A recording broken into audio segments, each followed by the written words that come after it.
நாம இன்னைக்கு பிரம்மதேவர் நம் மீது எழுதி வச்சிருக்க நம்முடைய தலைவிதியை பிரம்மதேவரை மாற்றி எழுதும் அளவுக்கு திறன் பெற்ற ஒரு அற்புதமான கோயிலான பிரம்மபுரீஸ்வரர் கோயிலுக்கு தான் பயணிக்க போறோம். இந்த கோயில் எங்க இருக்குன்னு பாத்தீங்கன்னா திருச்சி மாவட்டம் திருப்பத்தூர் அப்படிங்கிற ஊர்ல தான் அமைஞ்சிருக்கு.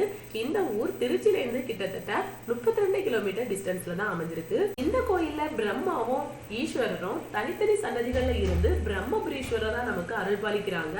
தாயாரோட பேரு பிரம்மநாயகி அம்மன் பேர்ல வந்து அழைக்கப்படுறாங்க. பிரம்மதேவருக்கு 36 தீபங்கள் 108 புளி அரிசி உருண்டைகள் வந்து சிறப்பு காணிக்கையா பக்தர்கள் செலுத்துறாங்க. எத்தனை தீபங்கள் ஏற்றுனா என்னென்ன நன்மைகள் பிறக்கும் அப்படிங்கிறதுக்கான ஒரு போர்டு கூட அங்கே அமைச்சிருக்காங்க. நிறையான சப்பல் ஸ்டாண்ட் ஃபெசிலிட்டி இருக்குது. ஒரு புக் ஸ்டால் கூட பக்கத்திலே இருக்குது. கோயிலோட வெளிப்புறத்திலேயே ஒரு மண்டபம் வந்து இருக்குது. இந்த மண்டபத்தை பார்க்கும்போது தான் தெரியும் கோயில் எவ்வளவு பழமையானது அப்படின்னு. முருகப்பெருமானோட அந்த பால தண்டாயுதபாணியோட சன்னதி சின்னதா இங்க அமைச்சிருக்காங்க. இந்த ஊர் திருப்பட்டூர்னு பேர் வர்றதுக்கு முன்னாடி பிடவூர் பேர்லயும் திருப்படையூர் பேர்லயும் வந்து இருந்திருக்கு. பிடவூர் பேர் இருந்த நேரத்துல முருகப்பெருமான் சூரனை சம்ஹாரம் செய்யறதுக்கு முன்னாடி இந்த கோயில்ல உள்ள பிரம்மபுரீஸ்வரரை தரிசனம் செஞ்சுட்டு அவர் ஒரு சிவலிங்கத்தை நிறுவி பிரதிஷ்டையை செஞ்சிருக்காரு. அதுக்கப்புறம் அவர் பெரும் படைகளை திரட்டி கொண்டுதான் சூரனை சம்ஹாரம் செய்ய புறப்பட்டார் அப்படின்னு சொல்லுவாங்க. அதுக்கப்புறம் தான் இந்த ஊர் பிடவூர் அப்படிங்கிற பேர்ல இருந்து திருப்படையூர் பெயர் பெற்றிருக்கு. ஒருவரோட ஜாதகத்துல வியாழன் வந்து பாதகமான நிலையில வந்து இருந்துச்சுன்னா அவங்க அந்த கோயிலுக்கு வந்து வழிபட்டா கண்டிப்பா அவங்களுக்கு நிவாரணம் கிடைக்கும். பக்தர்களும் உள்ளூர் மக்களும் சொல்லக்கூடிய கருத்து என்னன்னு பாத்தீங்கன்னா ஒருவரோட தலையெழுத்து மாற்றி அமைக்கப்பட போகுதுன்னு விதி இருக்கவங்க மட்டும்தான் இந்த கோயிலுக்கு வர முடியும் அப்படின்னு கூட சொல்றாங்க. கோயிலுக்குள்ள பிரம்மதேவர் அமைத்து வழிபட்ட 12 சிவலிங்கங்களை நம்ம தரிசனம் செய்யலாம். அதே போலவே முருகப்பெருமான் அமைத்து வழிபட்ட லிங்கமான கந்தபுரீஸ்வரையும் நம்ம வழிபடலாம். 5 நிலைகளை கொண்ட கோயிலோட ராஜகோபுரமும் கோயிலை சுற்றியே உயரமான காம்பவுண்ட் சுவர் கொண்ட கட்டடக்கலை அமைப்பையும் கோயில்ல பார்க்கலாம். கோயிலுக்குள்ள போன உடனே ஃபர்ஸ்ட் வரக்கூடியது நாத மண்டபம், அதாவது நாதங்கள் எழுப்பக்கூடிய மண்டபம்னே சொல்லலாம். இங்க இருக்கக்கூடிய 7 பில்லர்ஸ் வந்து மியூசிக் பில்லர்ஸ் சொல்லுவாங்க. சப்த ஸ்வரங்களை எழுப்பக்கூடிய பில்லர்ஸ் தான். நாங்களும் ஒரு பில்லர்ல ட்ரை பண்ணி பார்த்தோம். நிஜமாவே டிஃப்ரெண்டான மியூசிக் தான் வந்துச்சு. இங்க இருக்கக்கூடிய அதிகமான பில்லர்ஸ்ல யானை இல்லைன்னா குதிரைக்கு மேல இருக்கக்கூடிய போர் வீரர்களோட சிலைகளை வந்து பார்க்கலாம். அதுலயும் 4 பில்லர்ஸ்ல விஷ்ணுவோட நரசிம்ம அவதார அந்த நிகழ்வுகளை எடுத்து காட்டக்கூடிய சிலைகளை வந்து வடிவமைச்சிருக்காங்க. ரொம்பவே கூர்ந்து கவனிச்சா உங்களுக்கே தெரியும். விநாயகருக்குன்னு ஒரு சின்னதான சன்னதியை நவகிரக சன்னதியை இதே மண்டபத்துலதான் அமைச்சிருக்காங்க. நாத மண்டபத்தில இருந்து வெளியே போறதுக்கு இன்னொரு வழி இருக்குது. அந்த வழியோடி போனா பிரம்மநாயகி அம்மன் கோயிலுக்கு போகலாம். அந்த கோயில்ல 12 சிவலிங்கங்கள்ல ஒன்றான தாயுமானவரோட சிவலிங்கம் வந்து இருக்குது. பிரம்மனால் உருவாக்கப்பட்ட பிரம்ம தீர்த்தத்துக்கும் போகலாம். கோயிலோட தோட்டமா சொல்லப்படுற நந்தவனத்துக்கும் போகலாம். அந்த நந்தவனத்துலதான் கோயில இருக்கக்கூடிய 12 சிவலிங்கங்கள்ல 7 சிவலிங்கங்கள் அந்த நந்தவனத்துலதான் இருக்குது. நந்திகேஸ்வரரையும் அங்க தரிசனம் செய்யலாம். கர்ப்பகிரகத்துல இருக்கக்கூடிய மெயின் தெய்வமான பிரம்மபுரீஸ்வரர், கர்ப்பகிரகத்துக்கு வெளி மண்டபத்துல இருக்கக்கூடிய பழமலைநாதர், பாதாள ஈஸ்வரர், இந்த நாத மண்டபத்துல இருக்கக்கூடிய சுத்த ரத்னரேஸ்வரர் சேர்த்து 4 சிவலிங்கங்களை இந்த கோயில் மண்டபத்துக்குள்ள பார்க்கலாம். கர்ப்பகிரகத்துக்குள்ள பிரம்மபுரீஸ்வரரை நம்ம தரிசனம் செய்யலாம். கர்ப்பகிரக வெளிச்சுவர்கள்ல பாத்தீங்கன்னா தட்சிணாமூர்த்தி, விஷ்ணு பகவான், பிரம்மதேவருக்கு சின்னதா சிலைகள் எழுப்பப்பட்டு வழிபாடுகள் நடத்தப்படுது. இந்த கர்ப்பகிரகத்துக்கு பக்கத்துலயும் பாத்தீங்கன்னா பிரம்மாக்குன்னு தனியா சன்னதி எழுப்பப்பட்டிருக்கு. பெரும்பாலாமே மஞ்சள் நிறத்துல மஞ்சள் திருமேனியோட தான் நமக்கு காட்சி தருவாங்க. மஞ்சள் காப்பு இங்க அடிக்கடி நடத்தப்படுது.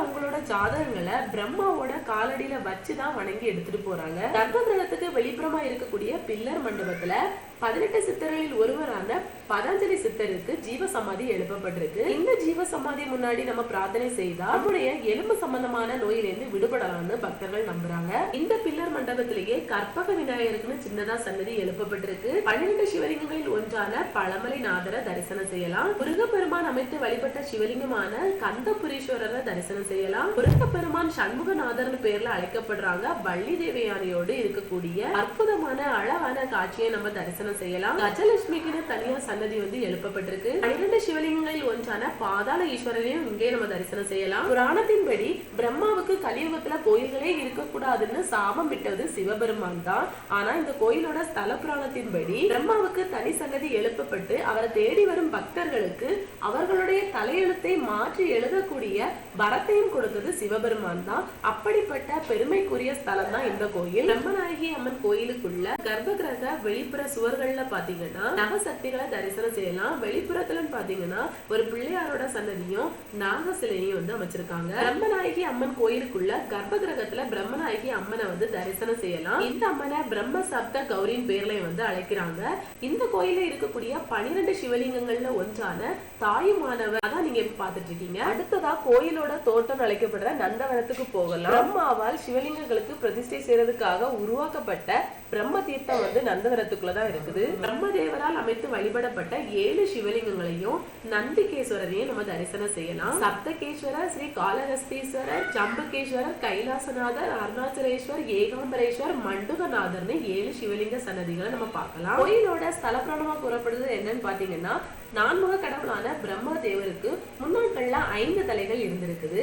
அவர் படைப்பு தொழிலை தான் செய்யறதுனால தான் உயர்ந்தவன், மற்ற மும்மூர்த்திகளில மற்ற இருவருமே தன்னை விட தாழ்ந்தவங்க அப்படிங்கிற எண்ணம் எப்போதுமே வருவதுண்டு. அதே மாதிரி ஒரு தடவை நடக்கும் போது அதிக கர்வம் கொண்ட அவரோட கர்வத்தை நீக்கிறதுக்காக சிவபெருமான் வந்து அவரோட 5வது தலையை வந்து கொய்து எடுத்துடுறாங்க. அது மட்டும் இல்லாம அவரை பூலோகத்துல போய் நீ பிறப்பாய் அப்படின்னும் அவரோட படைப்பு தொழிலை நீ இனிமேல் செய்ய முடியாது அப்படிங்கிற சாபத்தையும் கொடுத்துடுறாங்க. பூலோகத்துல வந்த பிரம்மதேவர் சிவாலயங்கள் எல்லா இடங்களுக்கும் போய் அவர் வழிபட தொடங்குறாரு.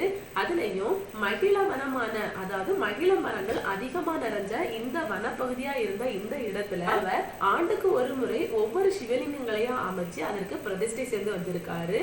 அவர் வழிபடுறதுக்காக பக்கத்திலே ஒரு தீர்த்தத்தை அமைச்சிருக்காரு. அதுதான் பிரம்ம தீர்த்தம். அதே நேரத்துல படைப்பு தொழில் எதுவுமே நடக்காம இருக்கிறதுனால மறுபிறவிக்காக ஏங்கி கொண்டிருக்கும் அமர உலகத்தினர் எல்லாருமே போய் சிவபெருமான்கிட்ட போய் வேண்டியிருக்காங்க. சிவபெருமான் வந்து பார்வதி தேவியோடு இந்த கோயிலோட நந்தவனத்துல இருக்கக்கூடிய மகிழ மரத்தடியில பிரம்மாவுக்கு தரிசனம் கொடுத்திருக்காங்க. அவரோட சாபத்தையும் நீக்கி படைப்பு தொழிலை மீண்டும் செய்யற மாதிரி அவருக்கு வரத்தையும் கொடுத்துடுறாங்க. பிரம்மதேவர் சாபம் பெற்ற தன்னோட தலையெழுத்தையே பிரார்த்தனையின் மூலம் தன்னோட தலையெழுத்தையே மாற்றி அமைத்து படைக்கும் தொழிலை செய்யும் வரத்தையும் மீண்டும் பெற்றிருக்காரு. அதனால சிவபெருமான் பின்னாட்கள்ல பிரம்மருக்குன்னு தனியா சன்னதிகள் வந்து எழுப்பப்பட்டு உன்னை நாடி வரும் பக்தர்களுக்கு அவர்களுடைய தலையெழுத்தை மங்களகரமாக மாற்றி கொடுக்கும் வரத்தையும் பிரம்மாவுக்கு கொடுத்துடுறாரு. இந்த நிகழ்வை கருத்துல கொண்டுதான் தன்னுடைய விதி மங்களகரமானதாக மாற்றி அமைக்கப்பட வேண்டும் அப்படிங்கிறதுக்காக தான் திரளான பக்தர்கள் பிரம்மபுரீஸ்வரரையும் பிரம்ம சன்னதியில உள்ள நான்முக கடவுளான பிரம்மதேவரையும் வந்து வழிபடுறாங்க. நந்தவனத்துக்குள்ள இருக்கக்கூடிய சிவலிங்க சன்னதிகள்லயே கைலாசநாதரோட சன்னதி தான் பெருசாவே இருக்குது.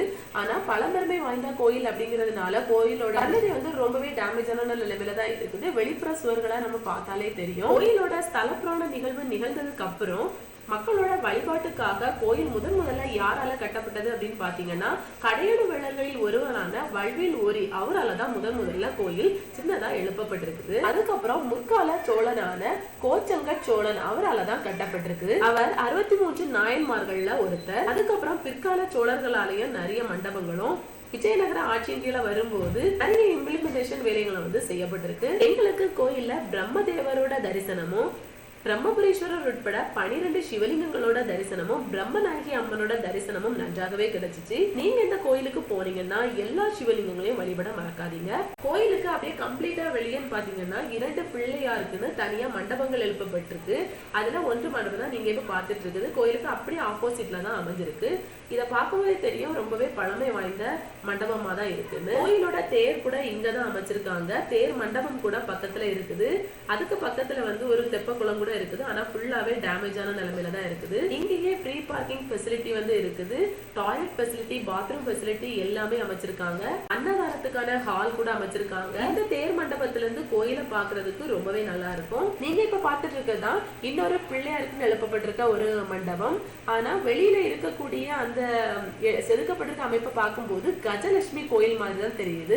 இது பிள்ளையார் கோயிலா மாற்றப்பட்டிருக்கலாம். இந்த கோயில இருந்து பக்கத்திலே அமைஞ்சிருக்க திருப்பத்தூர் தர்மசாஸ்தா கோயிலையும் வியாக்கிரபாதரோட ஜீவ சமாதி அமைஞ்சிருக்க காசி விஸ்வநாதரோட திருக்கோயிலையும் இனி வரக்கூடிய வீடியோல பார்க்கலாம். இந்த வீடியோ உங்களுக்கு பிடிச்சிருந்தா லைக், சப்ஸ்கிரைப் பண்ணுங்க.